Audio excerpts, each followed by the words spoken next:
the appointment of Hansi Flick as Barcelona's coach this season, we've seen one of the biggest transformations in world football. Barcelona are out here clapping European giants like Bayern and Real Madrid, pulling off insane remontada nights against the likes of Benfica and Atletico Madrid. But here's the crazy part.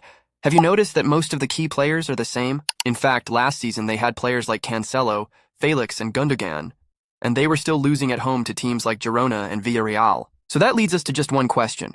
What was wrong with Xavi's Barcelona last season? And was it really Xavi's fault? Barcelona had just won La Liga in 2022-23 season, so expectations were sky high. But Xavi already knew things wouldn't be smooth. It's because the Camp Nou renovation forced them to play at Montjuic, which hurt Barcelona's finances.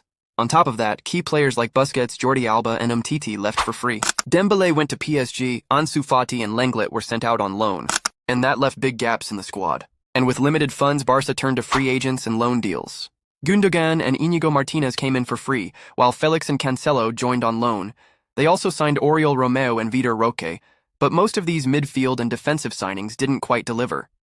When the season started, things actually started well. The team looked sharp, and their first loss came pretty late, against Real Madrid in La Liga. But after that, things started falling apart. Xavi tore his ACL in November, ruling him out for the rest of the season. Then Pedri and Frenkie de Jong kept picking up injuries, which made the midfield super inconsistent. Even the players who were fit weren't really delivering. Xavi kept trying different ideas, using Cancelo in multiple roles, experimenting with Rafinha, but nothing really worked. Even on good days, the team fell off.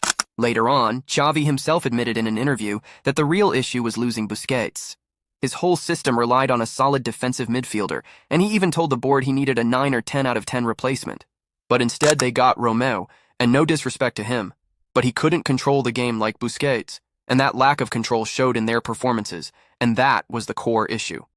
Despite a good start, Barcelona was having a bad season, losing the Supercopa to Madrid and crashing out of the Copa del Rey against Bilbao. Most fans had given up. That's when Xavi announced he'd leave at the end of the season, but instead of checking out, he gave it all he had and things started to turn around. Barca knocked out Napoli in the Champions League and beat PSG 2-3 in Paris in the first leg of quarterfinals. That sparked hope again, and Xavi announced that he will stay and the fans were happy.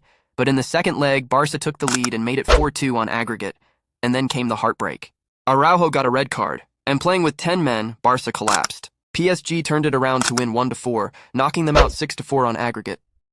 From there, it all went downhill. Another loss to Madrid in April, then a home defeat to Girona that officially handed the title to Madrid. And just like that, the same fans who begged Xavi to stay were now calling for him to leave. Eventually, the board stepped in and brought in Flick.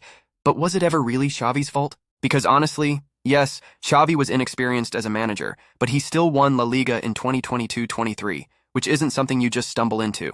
And that's why, for me, it feels like this season wasn't really on him. He asked for a proper replacement for Busquets, but the board gave him Romeu. He wasn't the one who made Araujo go in for that red card challenge against PSG. He wasn't behind the constant injuries or the dip in form from key players either. Despite all that, he still got Barca to the Champions League quarterfinals and finished second in La Liga, and I do believe that if it wasn't for Araujo taking the red card, Barcelona could have reached much higher in the Champions League. He trusted young players like Fermin, Cubarsí, Yamal, and Xavi, and gave them real chances in the first team. He also made bold tactical choices, like using Rafinha as an inverted left winger that might have looked risky, but ended up shaping the way these players developed. And now, when you see Flick using them so confidently, always remember that it's because Xavi was the one who believed in them first. Bringing Flick in is surely a level up for Barca, but let's not forget that this team, this new era, was all started under Xavi. He walked so Flick could run. So what do you think about Xavi and Barca's 2023-24 season? Was he the problem, or was he just caught in the storm? Let me know in the comments, and if you enjoyed this breakdown, make sure to like and subscribe for more football content coming your way.